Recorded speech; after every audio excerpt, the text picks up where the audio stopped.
Hello everyone and welcome back to Scorpio Tech. In this video we're going to be checking out the latest in Corsair's line of lighting products with their iCUE LC100 accent lighting panels. These nanoleaf-esque mini triangles come in a pack of 9 with all of the cables necessary to get you up and running.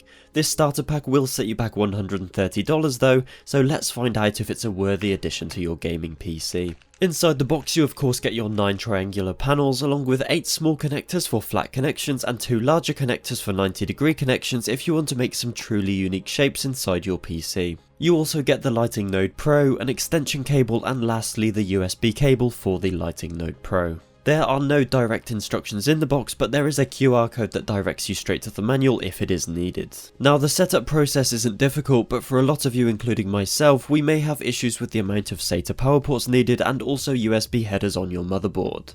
If you're like me and already have a bunch of RGB fans, strip lights, RGB AIO and a bunch of SSDs, then it's likely all of your slots are already in use. There are workarounds for this, so I'll try my best to explain them now. If you've already got the Corsair Commander Pro, then this is going to be much simpler for you, as you already have 2 RGB LED lighting channels and 2 internal USB headers, meaning you don't have to use the included Lighting Node Pro so long as you have some free space. However, you'll still need to find a spare SATA power port, but extension cables are pretty cheap if you have run out of space. If you don't have the Commander Pro, then you will have to use the included Lighting Node Pro for the RGB LED header. From there then you'd have to plug that into the USB header on your motherboard as well, and also a spare SATA power port. It sounds a little confusing, so this is how it would look in practice. The power triangle would run into the RGB header on the Node Pro, both of which need power by the way, then the USB cable from the Node Pro would go into your motherboard's USB header. Now if that's not lost you, Corsair also offer a $99 expansion kit with an additional 9 panels.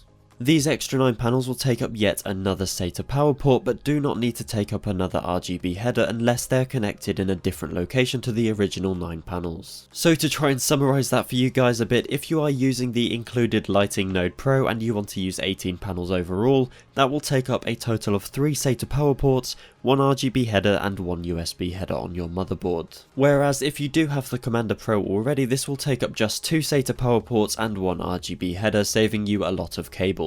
Although it might not sound like it, it is very easy to set up, but there is a lot more cables to it than I would have liked. Each triangle is magnetic and has 2 sides that can be connected to. Unfortunately, you do have to use the metal connectors, which I wasn't a fan of originally, but after getting them set up and turned on, they did start growing on me. As I mentioned earlier, there are 2 sizes of connectors, the larger of which allows you to create awesome 90-degree angle connections. However, for my build in the Corsair Crystal 570X case, I kept it basic and used the blank back wall to create this tall and sprawling lighting pattern. Once you've got it set up and you're happy, it's time to head over to iCUE and configure your new lights. Select either the Lighting Node Pro or Commander Core depending on your setup configuration, and then choose Lighting Setup.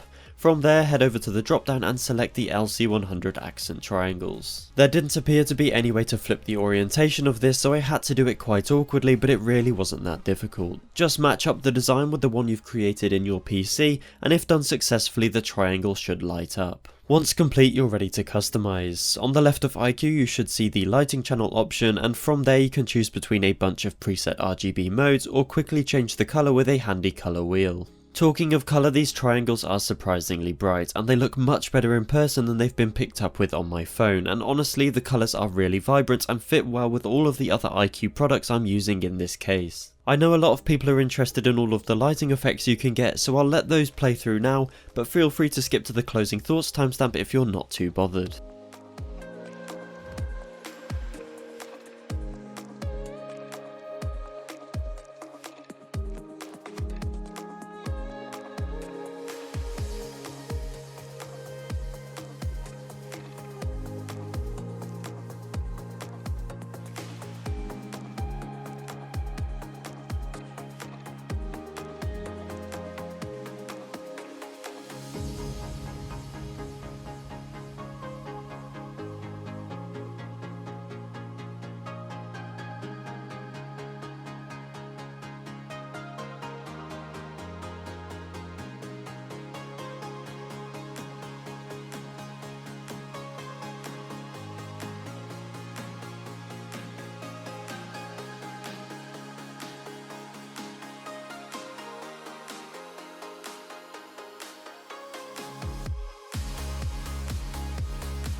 And that pretty much wraps up this video. I honestly really like how they look in the PC case, and they're a great way of making your build even more unique and attractive while staying within the iCUE software. However, I do think the price is too steep for what they are, and the amount of cables you need to use can make something so small feel very awkward to get set up. Overall, if you've got plenty of spare ports and don't mind the price tag, they would make a great addition to your case. Thank you all so much for watching, and I hope to see you in the next video.